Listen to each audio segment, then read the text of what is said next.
like, and subscribe. Ang mga pag-uusapan natin, Marbil, kinunsinti pa ang mga adik. Talaga namang gobyerno na ito. Talagang parang teamwork sila. Sa Kamara, sa Senado, parang tapos ito pang si Marbil, kinakampihan ang mga adik. Sinisimulan na po. Tapos itong tungkol sa baha. Wala nang magagawa ang gobyerno natin. Tiisin nyo na lang. At ito, yung impeachment kay Sara. Bawal nang lumabas nga ba si Sara ng bansa? Binabantayan na ba sa airport si BP Sara? Yan po ang mga pag-uusapan natin ngayon. So hindi na po tayo magpapatumpik-tumpik. Dediretso na po tayo sa ating balita. Ang drugs kasi based on sa economy natin Ang drugs... Eto ipagtatanggol, pakinggan nyo mabuti, ipagtatanggol ni Marbil ang mga adik.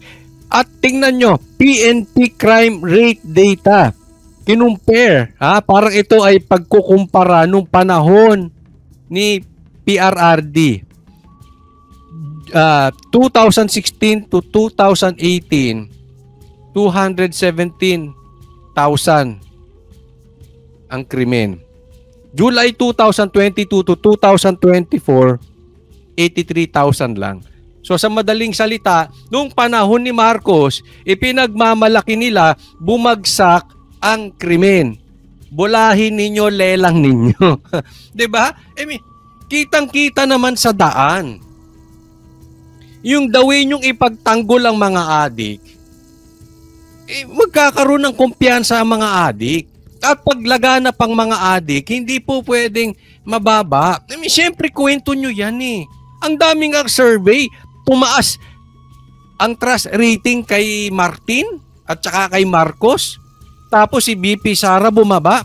Samantalang minamahal ng taong bayan ng mga Duterte. Kaya nga iniipit ninyo Iniipit ng Kamara itong si BP Sara at ang mga PRRD dahil alam nila malakas. Kung totoo yung mga ratings na pinapalabas ninyo, hindi sana kayo concern. Ang daming problema ng bansang ito. Si Marcos walang ginagawa. Hinahayaan niya yung mga kampon ni Martin dyan sa Kamara na habul-habulin ng mga Duterte. Bakit? Dahil alam natin ang totoo. Malakas ang mga Duterte. Alam natin. Kaya yung mga numbers na pinapakita ninyo, walang naniniwala dyan. Baka kayo-kayo lang. Si Marcos, si Martin, yung mga kampo ni Martin dyan sa Kamara, ikaw Marbil. Siguro si Torre. Kayo-kayo na lang naniniwala dyan. Pero tingnan ninyo ang taong bayan. Ang mga DDS hindi concerned sa inyo. Bakit? Alam namin mahina talaga yung kampo ninyo. Diba? Kayo, alam nyo malakas talaga si BP Sara. Kaya hindi nyo tatantanan si BP Sara hanggang 2028 dahil ang gusto ng gobyernong ito, ang mauupo ay si Martin. Pero alam ng lahat malakas si Sara. Huwag nga tayong magbulahan. Yung mga tao dito, just remember, bakit may mga tao gumagamit ng drugs? Tingnan mo ito, i-justify niya. Papasok na tayo sa compromise. Pinapakita, ito yung pagsasalita nito, parang si Abalos, yung tono niya, parang si Abalos, napapansin nyo na ba? But anyway, sino ba yung gumagamit ng droga? Remember, hindi sila addict. Hindi sila addict. Ano yung nagdodroga? Anong tawag doon? Santo. Kasi gusto lang maging addict. Remember, ang gumagamit ng drugs sa mga tao natin, especially mga yung mga nagpapadagdag ng oras. Kasi pagka gumamit ka ng drugs, gising ka, nadadagdag ka.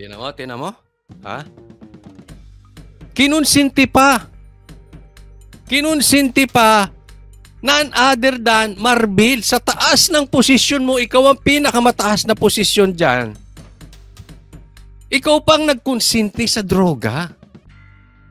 Remember, sabi niya, yung mga addict na hindi niya gusto maging addict, kaya namang nagpapadagdag ng oras. So, halimbawa, siguro tinutukoy niya rito yung mga kailangan gising. Halimbawa, yung mga sa call center, yung mga bus driver, Siguro yan ang tinutukoy niya, yung kailangan gising sa madaling araw. Siguro yung mga pulis na nagbabantay, 'di ba? Kailangan gising sila, alerto sila. Anong ginawa mo, Marbil? Binigyan mo sila ng lakas ng loob tumira. Iyan po ang nagiging problema natin sa gobyerno ngayon. Pinagtatanggol natin yung mga adik. Instead na pinagtatanggol natin yung mga nabiktima ng mga adik. Sino pinaiimbestigahan ninyo? Yung drug war ni PRRD. Gusto rin imbestigahan sa Kamara.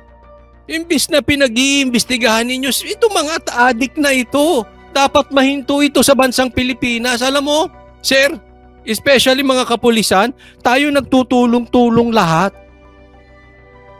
Ibuhos natin yung buhay natin na masolusyonan na natin once and for all. Maalis ang adik sa Pilipinas. Bakit ganyan naman ang iyong rason? Bakit naman napunta ka sa ganyan, sir? Ba't ganyan na sinasabi mo? Yung tono mong yan, dadami ang adik sa atin. Ay, hindi ko inaano yung mga bus drivers. Ay, hindi. Provincial yung bus na hawak ko. Kailangan, kailangan sharp ang utak ko sa pagmamaneho. Di ba? O halimbawa, tanungin kita, excuse pa rin ba yan sa presidente maging adik? Sa vice president, excuse maging adik? Sa mga senador, excuse ba maging adik? Sa congressman, excuse ba maging adik? Di ba? Wag po natin ipagtanggol ang mga adik. Maawa po tayo sa bansang Pilipinas. Pagka ganyan-ganyan ang tono ninyo, wala, maraming mamamatay na tao dahil tataas ang crime rate. Wag na po tayong magbulahan. Yung realidad lang ng totoong nangyayari sa kalsada. Hindi yung numero ninyo. I mean, tingnan nyo ang tono ng gobyerno ngayon. From the legislative to the executive, pati sa police. Pinagtatanggol ang adik. Ano ba naman yan? Diba? I mean, you cannot blame the people. Yung tono mong yan, aminin mo man or hindi, totoo man or hindi, we cannot blame them kung ang iisipin namin, pinagtatanggol nyo mga adik eh. Tingnan mga pinaggagawa ninyo. Tingnan nyo mga litanan ninyo. Mahalin po natin ang mga Pilipino. It's about time. Nagkakaisa tayo. Tulungan po natin ang leader natin na susugpo sa droga. Alam mo, meron akong sasabihin sa taong bayan, ha? Yung mga tumatakbong mayor sa inyong lugar, yung mga tumatakbong congressman, yung mga tumatakbong konsihal, i-encourage nyo, bukod sa hihingin ninyo yung plataforma, ready ba kayo magpa-drug test? Para asugpo na natin itong problema natin. Dahil we belong in a generation, we belong in a government na kinukonsinti ang mga adik. Hindi po maganda yan. Remember, ang trabaho natin per ora dito. Hindi naman tayong sigurado eh. So, ayan, ibig sabihin, pagka per ora ang trabaho ninyo, okay? Intindihin natin. Mag-addict kayo kasi per ora kailangan, kailangan, the top of our priority is yung kumita tayo. Regardless kung mag-addict tayo or hindi. Ganyan lumalabas ang tono mo, totoo man or hindi, aminin mo man or hindi.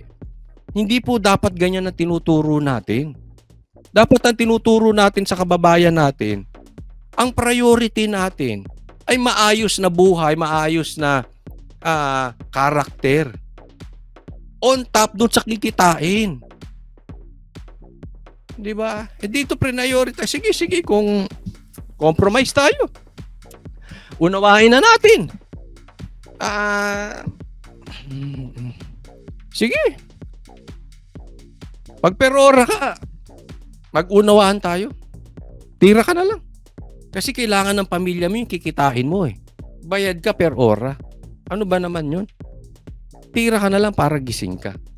Kesa maraming maaksidente pagka hindi ka alerto. Wow. Ito ba ang gusto nyong bagong Pilipinas? Ito ba ang gusto nyong bansa? Ito ba ang gusto nyong liderato? Ewan ko sa inyo. Pero ako, ayoko. O, next po tayo.